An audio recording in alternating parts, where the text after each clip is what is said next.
বিশিষ্ট শিল্পপতি মুকেশ আম্বানির ছেলের বিয়ের অনুষ্ঠানে যোগ দিতেই বাণিজ্য নগরী মুম্বাইয়ে গেলেন মুখ্যমন্ত্রী মমতা বন্দ্যোপাধ্যায়। সূত্র বলছে 12 জুলাই সন্ধ্যাতে বান্দ্রা কুর্লা কমপ্লেক্সে জিও সেন্টারে বিয়ের অনুষ্ঠানে তার যোগ দেওয়ার কথা। মুম্বাই যাওয়ার সময় কলকাতা বিমানবন্দরে সাংবাদিকদের মুখোমুখি হয়ে মুখ্যমন্ত্রী মমতা বন্দ্যোপাধ্যায় বলেন, মুকেশ আম্বানির ছেলের বিয়েতে তিনি মুম্বাই যাচ্ছেন। তাকে বারবার আমন্ত্রণ করেছেন ওরা। বিশ্ব বাংলা সম্মেলনে ওরা প্রত্যেকবার আসেন। শুক্রবার শিবসেনা নেতা উদ্ধব ঠাকরে এবং এনসিপি প্রধান শরদ পাওয়ারের সঙ্গেও তার বৈঠক করার কথা রয়েছে। এছাড়া অখিলেশ যাদবের সঙ্গে তার সাক্ষাৎ হওয়ার সম্ভাবনা রয়েছে। প্রসঙ্গত, লোকসভা ভোটের ফল প্রকাশের পর থেকেই ইন্ডিয়া জোটের নেতাদের সঙ্গে সেভাবে আলাদা করে দেখা হওয়ার সুযোগ হয়নি তৃণমূল নেত্রী মমতা বন্দ্যোপাধ্যায়। শিল্পপতি মুকেশ আম্বানির ছেলের বিয়ের অনুষ্ঠানে ফাঁকে জোটের নেতাদের সঙ্গেও তিনি বৈঠক সারতে চান। বিয়ের অনুষ্ঠানে যোগ দিয়ে 13 জুলাই শুক্রবার তিনি বাংলায় ফিরবেন। না, আমি একটু মুম্বাই যাচ্ছি, কারণ আপনারা জানেন মুকেশের ছেলের বিয়ে, এবং আমাকে বারবার আমন্ত্রণ জানিয়েছেন ওরা। যেহেতু বিশ্ব বাংলায় বারবার মুকেশজি আসেন বাংলার ডাকে, আমন্ত্রণে, তাই সবাই যাচ্ছে। বাট আমি হয়তো যেতে পারতাম না, কিন্তু এতবার করে আমন্ত্রণ জানিয়েছেন যে একেবারে ছেলে থেকে শুরু করে নেতাজি থেকে শুরু করে মুম্বাই মুকেশজি থেকে শুরু করে বারবার, সেই জন্যই আমি যাচ্ছি। আমি কালকে উদ্ধব ঠাকরের সাথে একটা অ্যাপয়েন্টমেন্ট করেছি, রাজনৈতিক কথা হবে, কারণ অনেকদিন দেখা হয়নি ইলেকশনের পর।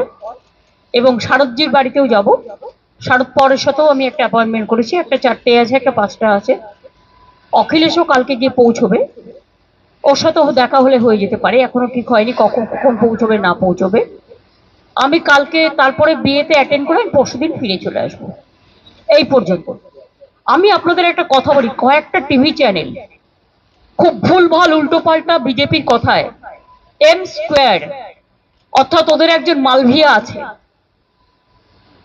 এম স্কোয়ার বলতে আমি কি বোঝাচ্ছি আপনারা বুঝে নিতে পারছেন না। যা কীর্তি করেছে, কীর্তি ও কেলেঙ্কারি, যা বাংলা সংস্কৃতিতে খাপ খায় না। বাংলা কেন, দেশের নয়। 2021 সালের একটা ঘটনা নিয়ে কোন একটা টিভি চ্যানেল, যদিও এটা মুকেশজির TV channel, I am sorry to say, এখানে আমি কোনো কম্প্রোমাইজ করি না। 21 সালের ঘটনা নিয়ে আমার ইলেকশন ড্যামেজ করবার জন্য গত 72 ঘন্টা ধরে একতরফা ভাবে একই নিউজ দেখিয়ে গেছেন। অথচ সেই সময়টা অর্জুন সিং ওখানকার এমপি ছিলেন, এবং যারা করেছিল তারা কিন্তু অ্যারেস্ট হয়ে এখনো জেলে আছে। যেমন আমি আজকে একটা ঘটনা দেখলাম, ভাইরাল করছে, রানীবাদে একজন মারা গেছে। সব মৃত্যুই দুর্ভাগ্যজনক। আমি খোঁজ নিয়েছি, নিয়ে জানতে পারলাম ওটা একটা ফ্যামিলি ম্যাটার, পার্সোনাল এনিমিটি। সেটাকেও ইট ইজ নাথিং পলিটিক্যাল, তাও পুলিশ যে অ্যাকশন নেয়, পুলিশ অ্যাকশন নেবে, এটা পুলিশের ডিউটি। গত পরশুদিন একটা, দেখুন, এতগুলো ইলেকশন হয়ে গেল, এতগুলো বুথ, মাত্র একটা বুথের একটা ইনসিডেন্ট নিয়ে এবিপি আনন্দ সারাক্ষণ কাল 24 ঘন্টা ধরে দেখিয়ে গেছে। আর কোনো খবর নেই, একটাই খবর, তৃণমূল দেখলেই জব্বর খবর।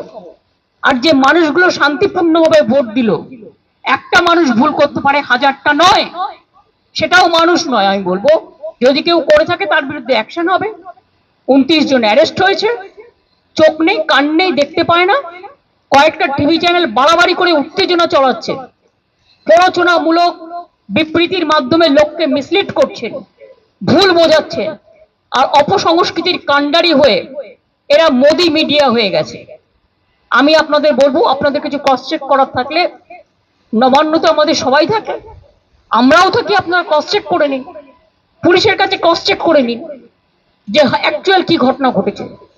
এমনকি পুলিশ যখন বলছে, ইনফরমেশন দিচ্ছে, তখনও সেটাকে আপনারা ক্যারি করছেন না। Just one sided news carry হচ্ছে, কারণ তা নাহলে বিজেপি আপনাদের ইনকাম ট্যাক্স রেড করবে, সিবিআই রেড করবে, ইডি রেড করবে। এটা দীর্ঘদিন চলতে পারে না। এটা আমি আপনাদের কাছে আবেদন জানাচ্ছি এখন।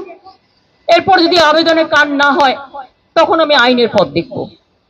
সরি, এটা আমায় বলতে হবে, আমি বাধ্য হলাম। তার কারণ ইলেকশনটাকে সামনে রেখে নিউজ 18-এর এই প্ল্যানটা ছিল, এবং ইলেকশনটাকে ড্যামেজ করার জন্য এবিপি আনন্দের এই প্ল্যানটা ছিল। আর কতগুলো টিভি চ্যানেল আছে যাদের নাম আমি করতে চাই না, নাম করলে কষ্ট লাগে, তাদের পাবলিসিটি হয়। আই এম সরি, আমি তাদের বলতে চাই না। থ্যাংক ইউ, ভালো থাকবেন সকলে, আমার টাইম হয়ে গেছে তাই আমি যাচ্ছি। সকলে সুস্থ থাকবেন, ভালো থাকবেন।